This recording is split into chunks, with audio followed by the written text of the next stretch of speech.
So the film is finally released. What's good? It's Boyded Reviews, and Zack Snyder's Justice League has just been released onto HBO Max and Now TV for us in the UK. It's a 2021 director's cut of the American superhero film Justice League, and it is intended to be the fifth film in the overall DCEU, starring Ben Affleck, Henry Cavill, Gal Gadot, Ray Fisher, Jason Momoa, and Ezra Miller as they attempt to save the world from the catastrophic threat of Steppenwolf and Darkseid and their army of Father Demons. Ooh.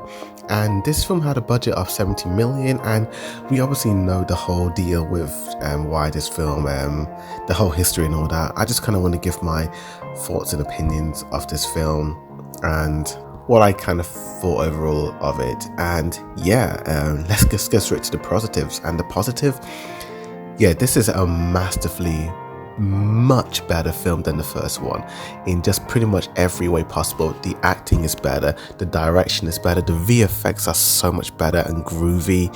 Like, oh my gosh, it's just phenomenal. There's a scene, all like the flash scenes just look so amazing and just masterfully done.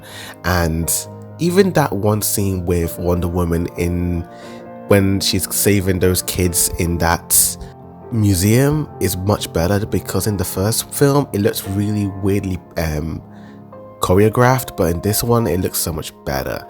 I also really do like Cyborg's sort of story. It feels more like a Cyborg movie out of all the characters. I feel like he is definitely like, he's definitely got the main sort of like starring role in this film. He gets a lot of screen time, him and his family, how he got to where he was. He's such an interesting guy, and the actor does a really good job portraying him. It's just such a treat to watch. Even bloody Steppenwolf is an interesting sort of villain as well. Although I'm not really a fan of like his design, I do think it looks a lot better than how I remembered it from the first film. And there's a lot of like other characters that do a really good job, and they like how they bring back old characters and bring them into this film. Seeing J.K. Simmons in this film, for a second I thought I was watching a Spider-Man film, because I'm so used to seeing him as James Jonah Jameson from the Spider-Man flicks. But this film also includes some of the original scenes from the first film, but I like how they're interwoven with the new added scenes in, which look really nice. And those scenes from the first film completely make more sense and feel much more earned than how they were originally shown in that first film, to be honest with you. I really disliked Batfleck in the first Justice League film. I don't know, there was something about the way his character was written. He just kind of felt a bit wimpy throughout for some reason. He never really had any intimidating moments, or like he didn't really feel like gruff and all that. But in this film, he feels more like how he did in Batman vs Superman. The writing feels a lot more tight around him. He owns the scenes he's in. Batman works well, Bruce Wayne works well, although I do prefer him as Bruce Wayne than Batman in my opinion, because I don't think you can really tell the two apart because they're just so similar. I always believe that Christian Bale's Batman is the better Batman, to be honest with you.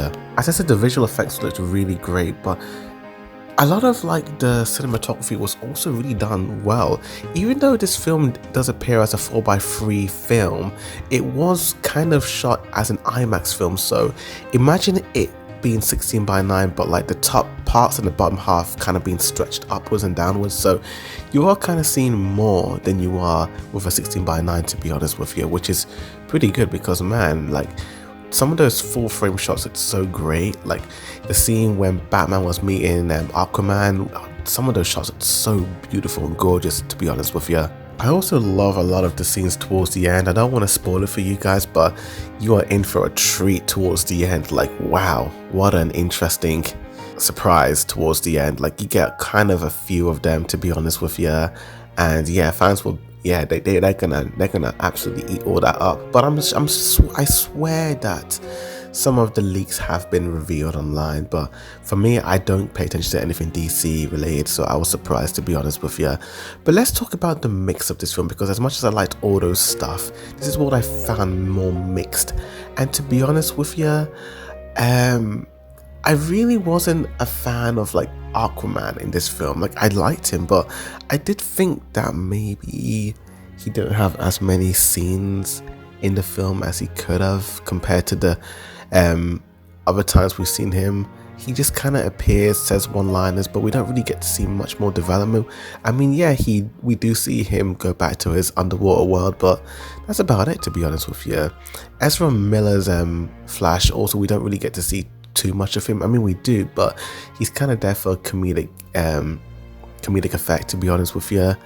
And yeah, like it's really more of a cyborg Batman and Wonder Woman film, to be honest with you. And let's kind of talk about the bad of this film. And to be honest with you, I don't really have much. Maybe the running time is a bit long, but if you watch this movie as like a 6-part TV show, you will not, it wouldn't be that bad. I will admit, dude, that even though they were able to add certain scenes in and make this film so much better, I still don't really get the whole plot. I still don't really understand Steppenwolf and his people and his world and all that stuff.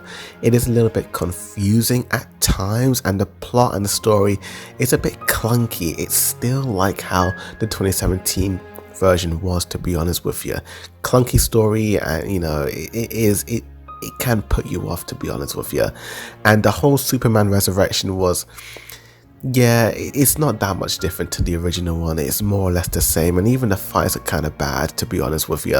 Some CGI scenes, particularly the scene with one of the villains putting a spider on some dude's face, or Wonder Woman's mother coming out of the cave, kind of bad. Sorry, it looked pretty bad, but those were the only two kind of meh CGI moments. But the rest of the CGI moments were really great, particularly towards the end. Like that fight was breathtaking.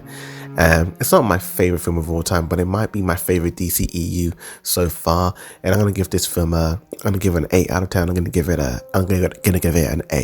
It was a masterpiece by Zack Snyder. Go check it out. Like the video, subscribe for more anime and manga reactions and DC and MCU reviews. With that said, thank you for watching, and as always, Boy the Review signing out.